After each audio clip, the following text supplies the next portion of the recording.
अद्भुत है, अभूतपूर्व है। और ये जो जनता जनार्दन दूर दूर वहां रोड पर भी खड़े रहने की जगह नहीं है, ये मैदान भर चुका है। मैं गुजरात में सालों तक काम किया है। अगर मुझे सुबह 10-11 बजे मीटिंग करनी हो तो मैं इतने लोग इकट्ठे नहीं कर पाता था। आपने तो रिकॉर्ड तोड़ दिया, रिकॉर्ड। मैं आपके उत्साह, ये उमंग और हमें आशीर्वाद देने के लिए आए हैं, मैं फिर से आपको प्रणाम करता हूं। असम की जनता ने इस बार 2 काम पक्के कर लिए हैं। एक, असम में बीजेपी एनडीए सरकार की हैट्रिक लगेगी। और दूसरा काम क्या है करने वाले, पता है आपको? पता है? मैं बताता हूं। और दूसरा काम जो होने वाला है, कांग्रेस के शाही परिवार के जो नामदार है ना, जो दिल्ली में बैठे हैं, असम के चुनाव के नतीजे के बाद उनकी हार की सेंचुरी का रिकॉर्ड भी असम के लोग ही बनवाएंगे। तो बीजेपी की हैट्रिक और शाही परिवार के नामदार की पराजय की सेंचुरी। आज बारपेटा का जनसैलाब एक ही घोषणा कर रहा है, आपको ये बार, आपको ये बार, आपको ये बार, आपको ये बार बीजेपी सरकार, आपको ये बार एनडीए सरकार। साथियों, आज भारतीय जनता पार्टी का स्थापना दिवस भी है। 6 अप्रैल आज भाजपा का स्थापना दिवस है। मैं देश और दुनिया में भाजपा परिवार से जुड़े सभी लोगों का, सभी कार्यकर्ताओं का अभिनंदन करता हूं, अपनी शुभकामनाएं देता हूं। राष्ट्र प्रथम के मंत्र के साथ हम सभी मां भारती की सेवा में जुटे हुए हैं। हमारा संकल्प देश को विकसित बनाना है, हिंदुस्तान को आत्मनिर्भर बनाना है। और इसी संकल्प के साथ इस चुनाव में भी भाजपा आपसे आशीर्वाद मांग रही है। साथियों, कांग्रेस वो पार्टी है जो कभी दूरगामी सोच के साथ विकास के काम नहीं करती। कांग्रेस शॉर्ट टर्म काम करती है ताकि उसमें करप्शन कर सके। वहीं बीजेपी एक लंबे विजन के साथ काम करने वाली पार्टी है। हम विकसित असम से विकसित भारत के लक्ष्य को लेकर चल रहे हैं और इसलिए हमने बीते 10 साल में पूरी मेहनत से काम किया है। क्यों? बीते 10 साल असम में शांति और सद्भाव की स्थापना के थे। आने वाले साल असम की समृद्धि को विस्तार देंगे। बीते 10 साल असम को असुविधा और असुरक्षा से बाहर निकालने के थे। आने वाला समय असम की आत्मनिर्भरता का होगा।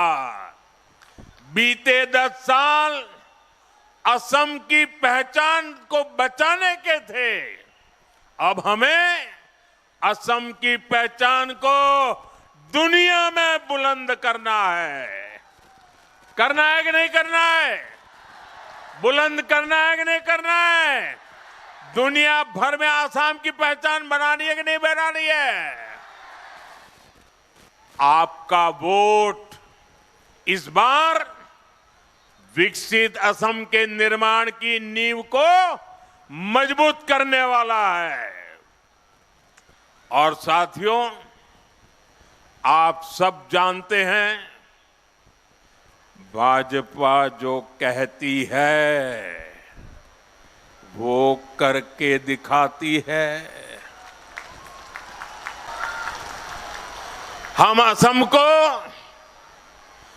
उस बुलंदी की तरफ लेकर जा रहे हैं जिसके असम के लोग हकदार हैं।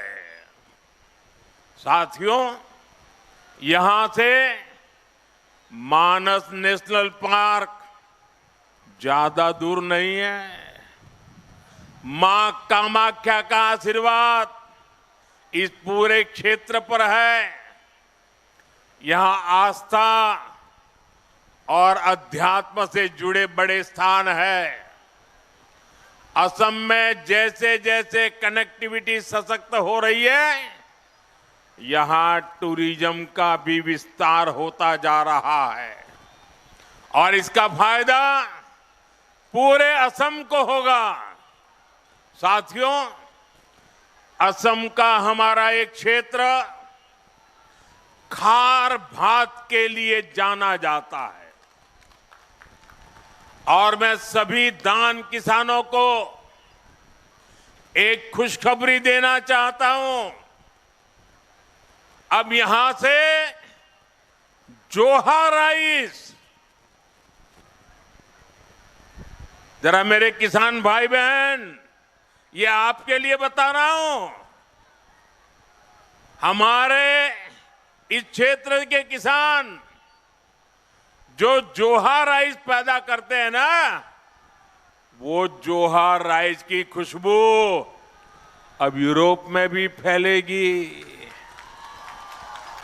हाल में ही असम का जोहा राइस इंग्लैंड और इटली को एक्सपोर्ट होना शुरू हो गया है। ये असम के सभी धान किसानों की मेहनत का सम्मान है। यहां हमने जो जोगी गोपा में मल्टी मॉडल पार्क बनवाया है, वो भी इस क्षेत्र के किसानों का सामर्थ्य बढ़ा रहा है। वहां ऐसी सुविधाएं हैं जिससे किसानों की फल सब्जी और अन्य उपज सुरक्षित भी रहती है और एक्सपोर्ट में भी बहुत सुविधा होती है। साथियों, देश के जिन 1-2 राज्यों में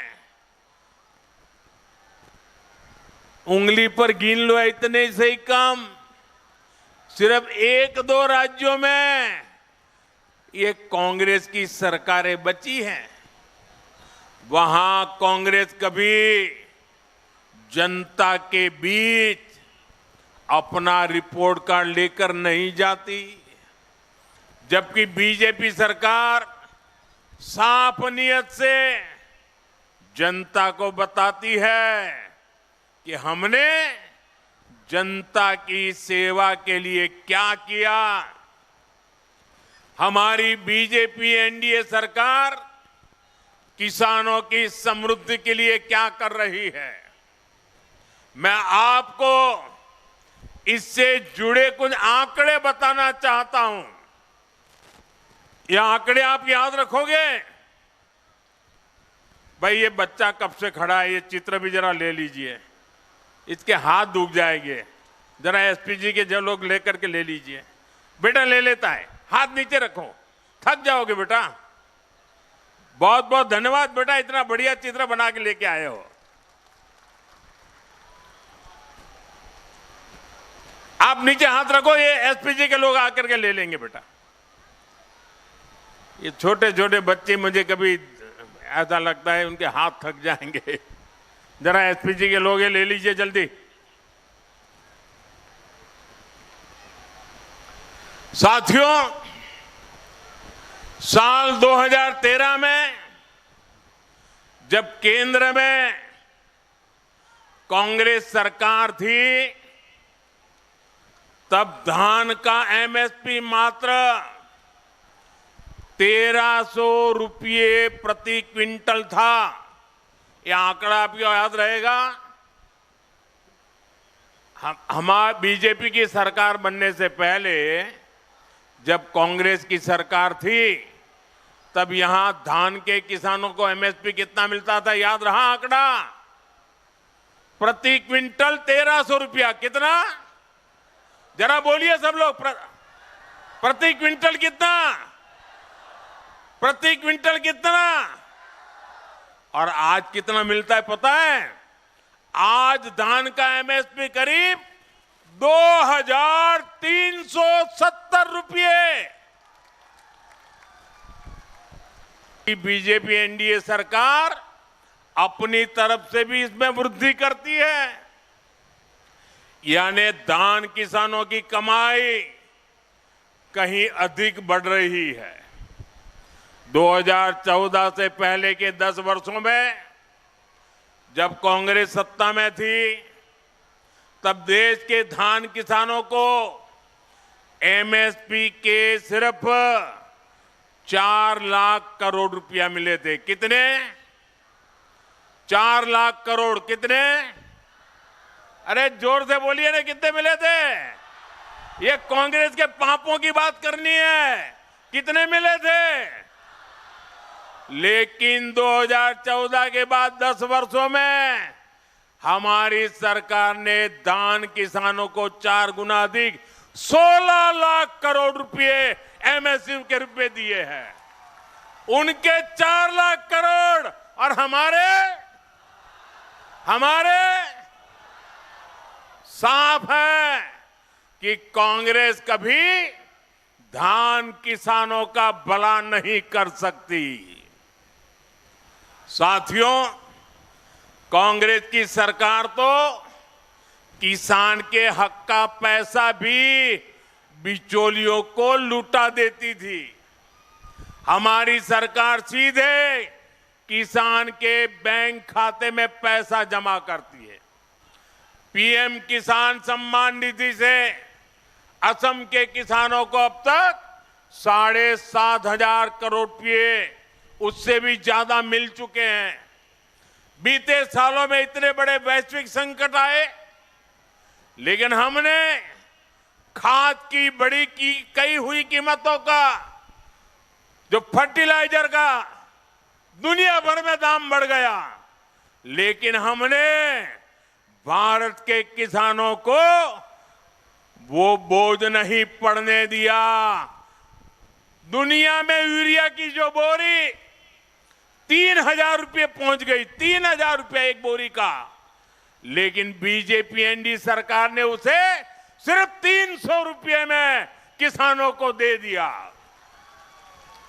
किसान हित में ऐसे फैसलों की वजह से ही असम के किसानों की पहली पसंद बीजेपी है, एनडीए है।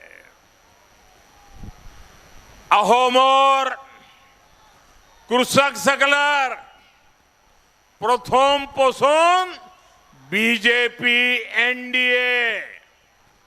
साथियों, यहां बड़ी संख्या में हमारी माताएं बहनें आई है।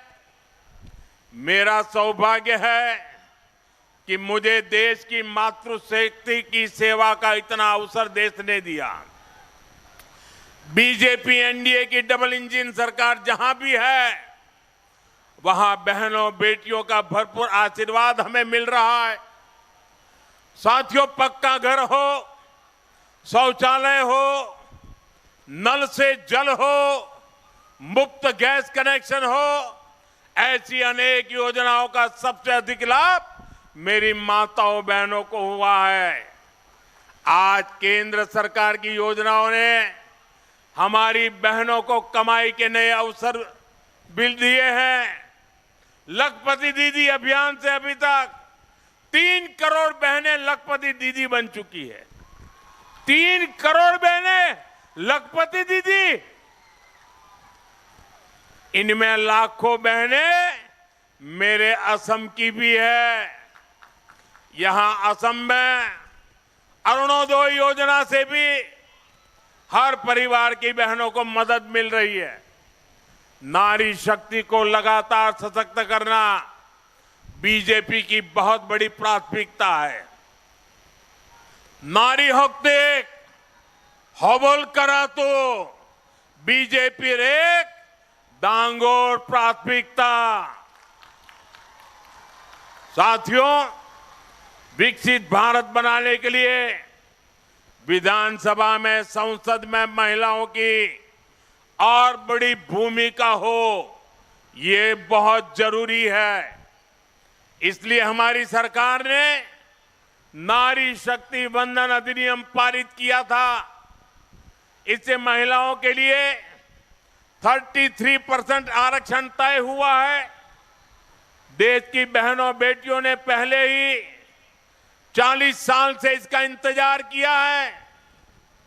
इसलिए अब जरूरी है कि 2029 के लोकसभा चुनाव से ही महिलाओं को ये हक मिले। आप मेरी माताएं बहनें भाइयों बताइए, 2029 के लोकसभा चुनाव में महिलाओं को आरक्षण मिलना चाहिए कि नहीं मिलना चाहिए? पार्लियामेंट में ज्यादा महिलाएं आनी चाहिए कि नहीं आनी चाहिए? देश का भाग्य निर्धारित करने में महिलाओं की ताकत बढ़नी चाहिए कि नहीं बढ़नी चाहिए? आप सब मेरे साथ सहमत हैं? इसके लिए कानून में कुछ संशोधन आवश्यक है। इसलिए 16 अप्रैल से सरकार ने संसद का एक विशेष सत्र बुलाया है। साथियों, हमने देश की सभी पार्टियों से इसको लेकर चर्चा की है। हमने सभी से कहा है कि आइए देश की बहनों बेटियों के हक से जुड़े इस काम को सर्वसम्मति से आगे बढ़ाएं। और हां, कुछ लोग इस नेक काम को लेकर भी भ्रम फैलाने का प्रयास कर रहे हैं। देश के सभी राज्यों को इससे फायदा ही होगा, किसी भी राज्य को इससे नुकसान नहीं होगा। नॉर्थ ईस्ट हो, साउथ इंडिया हो, जहां पॉपुलेशन को कंट्रोल किया गया है, उनका रिप्रेजेंटेशन बिल्कुल कम नहीं होगा। हम ऐसी व्यवस्था कर रहे हैं जिसमें महिलाओं के लिए अतिरिक्त सीटें मिले। अभी जितनी सीटें हैं उनमें और वृद्धि हो। इसलिए मैं असम की बहनों से भी विशेष रूप से कहूंगा, आप सभी राजनीतिक दलों के सभी नेताओं से कहिएगा कि इस कानून को सब मिलकर के पास करें। विकसित असम के लिए, विकसित भारत के लिए हर क्षेत्र, हर वर्ग का विकसित होना बहुत जरूरी है। लेकिन कांग्रेस ने अपने 60-65 साल के राज में हमारे ट्राइबल परिवार, आदिवासियों के साथ सबसे बड़ा अन्याय किया है। सबसे ज्यादा गरीबी अगर कहीं थी तो आदिवासी क्षेत्रों में रही, और हिंसा की, बम बंदूक की सबसे बड़ी समस्या कहीं थी वो आदिवासी क्षेत्रों में रही। देश के ट्राइबल समाज को कांग्रेस ने सिर्फ यही सब कुछ दिया। साथियों, कुछ साल पहले तक नॉर्थ ईस्ट में ही हर वर्ष औसतन 1000 से अधिक लोग उग्रवाद के कारण मारे जाते थे। बोडो क्षेत्र में क्या क्या हुआ है, हमें कितने लोगों को खोना पड़ा है, कितनी पीढ़ियों के सपने कुचले गए हैं, ये तो आपने बहुत निकट से देखा भी है और भुगता भी है। सालों साथ एक खूनी खेल चलता रहा, क्योंकि कांग्रेस की राजनीति, कांग्रेस का करप्शन इसी से फलता फूलता था। कांग्रेस कागजों पर समझौता करती थी, कागजों को लिखा देना, और जमीन पर आदिवासी समाज को धोखा देती थी। इसलिए कांग्रेस के समझौते टूट जाते थे। बोडो समाज के साथ उन्होंने ऐसा ही किया था। साथियों, हमारी सरकार ने ट्राइबल क्षेत्रों में विकास पर फोकस किया है, स्थायी शांति पर फोकस किया है। इसी का नतीजा है कि यहां असम में, नॉर्थ ईस्ट में अब शांति का उत्सव मनाया जा रहा है। हमने ईमानदारी के साथ स्थायी शांति के लिए समझौता किया है और उस समझौते की एक एक लाइन पर काम करने का प्रयास हो रहा है। ऐसे 10,000 युवा जिन्होंने बंदूक छोड़ी है, उनको मुख्य धारा से जोड़ने के लिए काम किया जा रहा है। साथियों, मैं असम के आप लोगों से कहूंगा, यहां के नौजवानों से कहूंगा, असम में शांति अनेक बलिदानों के बाद आई है। लिहाजा शांति और विकास के लिए कांग्रेस को असम से दूर रखना बहुत जरूरी है। हांती आरू बिकाहोर बाबे, कांग्रेस का हमोर परा दूरत रखा तो बहुत जरूरी। बड़ी संख्या में हमारे सैनिक परिवार भी रहते हैं। असम के वीरों ने देश के लिए अनेक बलिदान दिए, लेकिन कांग्रेस मोदी को नीचा दिखाने के लिए सेना के शौर्य को भी गाली देती है। सर्जिकल स्ट्राइक हो, एयर स्ट्राइक हो, हमने देखा है कि कांग्रेस ने हमेशा दुश्मनों के एजेंडे को ही हवा दी है। ऑपरेशन सिंदूर के दौरान भी हमारी सेनाओं ने पाकिस्तान को कुछ ही घंटों में घुटने टेकने पर मजबूर कर दिया था, लेकिन कांग्रेस ने वही गीत गाया जो पाकिस्तान ने लिखा था, जिसकी धुन पाकिस्तान ने तैयार की थी और जो पाकिस्तान को पसंद है। कांग्रेस नेताओं का ये पाकिस्तान कनेक्शन हमेशा देश पर भारी पड़ता है। साथियों, कांग्रेस ने हमारी फौज से कैसे विश्वासघात किया है, इसका एक उदाहरण वन रैंक वन पेंशन भी है। कांग्रेस ने मेरे फौजी भाइयों को दशकों तक ओआरओपी से वंचित रखा। कांग्रेस सिर्फ 500 करोड़ रुपए दिखाकर झूठ कहती थी कि ओआरओपी लागू करेगी। ये बीजेपी एनडीए सरकार है जिसने ओआरओपी का लाभ मेरे फौजी परिवारों को दिया, और अब तक 1,24,000 करोड़ रुपए से ज्यादा, यानी करीब करीब 1.25 लाख करोड़ रुपया ओआरओपी के पूर्व फौजियों को उनके खाते में जमा कर दिया गया है। साथियों, सत्ता के लिए कांग्रेस कुछ भी कर सकती है और असम को इसका बहुत नुकसान हुआ है। हमारे बोडो समाज की हुदुम पूजा और कोज राजवंशी समाज का बाथो, ये प्रकृति, संस्कृति और आस्था के तालमेल का शानदार उदाहरण है। बारपेटा का तो हमारे पवित्र सत्रों की भूमि भी कहा जाता है। श्रीमंत शंकर देव जी, माधव देव जी, दामोदर देव जी, हरिदेव जी, ऐसे गुरुओं की परंपरा पूजनीय है। ये हमारी आस्था है, लेकिन कांग्रेस ने तो हमारी आस्था को भी घुसपैठियों को सौंप दिया था। हमारे पवित्र सत्र की हजारों बीघा जमीन पर कांग्रेस ने घुसपैठियों को कब्जा करने दिया था। यहां बरपेटा सत्र की बहुत बड़ी जमीन भी अवैध कब्जे में थी। साथियों, कांग्रेस ने असम की जमीन पर अवैध कब्जे होने दिए। बीजेपी एनडीए ऐसे हर अवैध कब्जों से असम को मुक्त करा रही है। और अब हमारी सरकार असम की मूल संतानों को, जनजातीय समाज को, चाय बागान के साथियों को जमीन के अधिकार दे रही है। हजारों बीघा जमीन के पट्टे असम के ऐसे लाखों जरूरतमंद परिवारों को दिए गए हैं। साथियों, आपको बहुत सावधान और बहुत सतर्क रहना है। कांग्रेस खुलकर घुसपैठियों का साथ दे रही है। आप मुझे बताइए, एक घुसपैठियों को निकालना चाहिए कि नहीं निकालना चाहिए?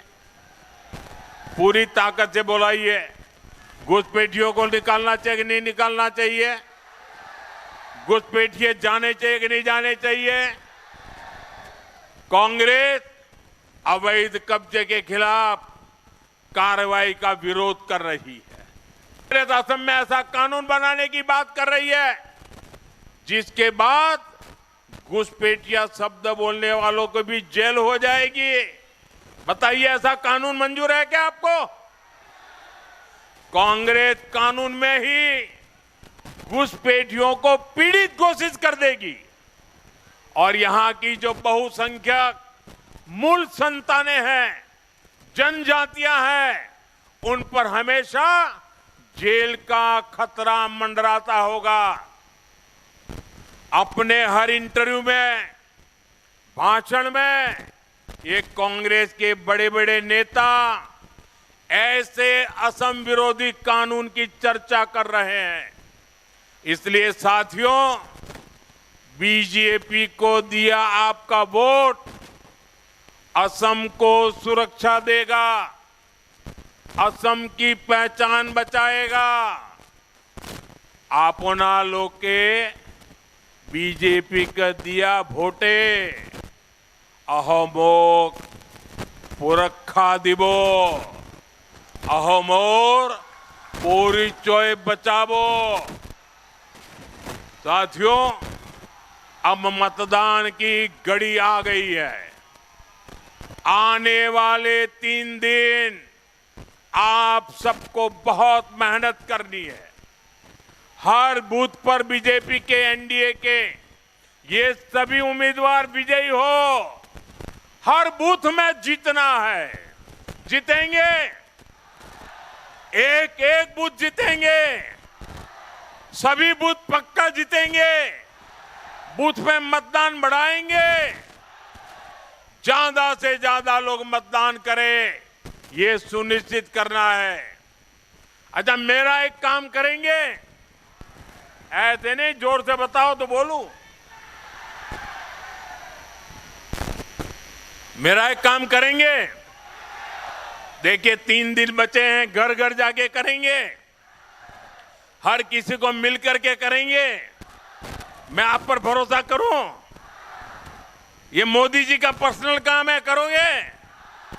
देखिए, घर घर जाना है और हर घर जाकर के कहना कि मोदी जी आए थे और मोदी जी ने आपके परिवार को बोहाग बिहू की शुभकामनाएं दी है। ये मेरी बात बता दोगे? मेरे प्रणाम बता दोगे? बहुत बहुत धन्यवाद। बोलिए भारत माता की, भारत माता की, भारत माता की। वंदे वंदे वंदे वंदे वंदे वंदे।